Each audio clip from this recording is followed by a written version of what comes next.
Hola y bienvenidos a Mundo Salud. El día de hoy hablaremos de 5 increíbles beneficios de los cítricos que probablemente no sabías. El mundo está lleno de sorpresas y apenas estamos empezando a comprenderlas. Cuanto más aprendemos, más cosas sorprendentes encontramos. Una de estas cosas sorprendentes son los beneficios para la salud de los cítricos. La cantidad de información disponible sobre los beneficios para la salud de los cítricos es asombrosa. Hay tantos beneficios diferentes que es casi difícil saber por dónde empezar. Es por eso que en este video conocerás los increíbles beneficios de los cítricos. Si eres nuevo en este canal, te invito a suscribirte y activar todas las notificaciones para que seas el primero en ver nuestro contenido. Y si ya estás suscrito, te doy las gracias por estar con nosotros nuevamente. Comencemos. Número 1. Los cítricos contienen flavonoides. Los cítricos son ricos en flavonoides. Los flavonoides son un grupo de compuestos muy comunes en las plantas. Se encuentran en las raíces, las hojas, la corteza, las flores, las semillas y los frutos de muchas plantas.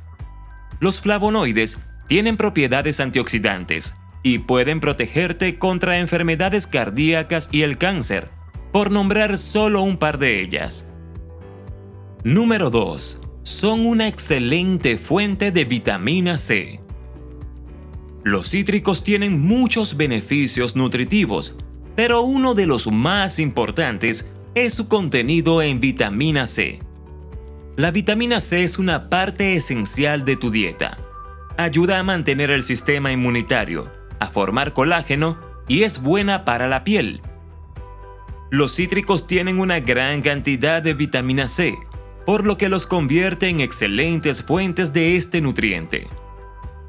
Los cítricos tienen una mayor concentración de vitamina C en su zumo que cualquier otra fruta o verdura.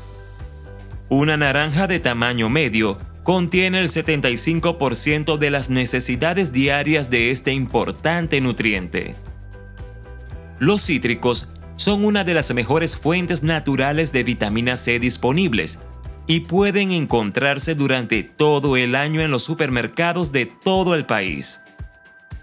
Número 3. Los limones y las limas contienen ácido cítrico. El ácido cítrico es un compuesto orgánico que se encuentra en muchas frutas y verduras, dándole a estas frutas un sabor ácido. Además, tiene muchos beneficios para la salud, como la pérdida de peso, la reducción del riesgo de diabetes y la mejora del sistema inmunitario. Conclusión: comer unos cuantos cítricos al día es una forma estupenda de mantenerse sano y obtener mayor cantidad de nutrientes posibles. Los cítricos contienen una gran cantidad de vitaminas y otros nutrientes que ayudan a mantener el peso saludable, a combatir la inflamación y a mejorar la salud cardiovascular. Y lo mejor de todo es que saben muy bien. ¿Tenías idea de todo esto? Somos Mundo Salud. Hasta la próxima.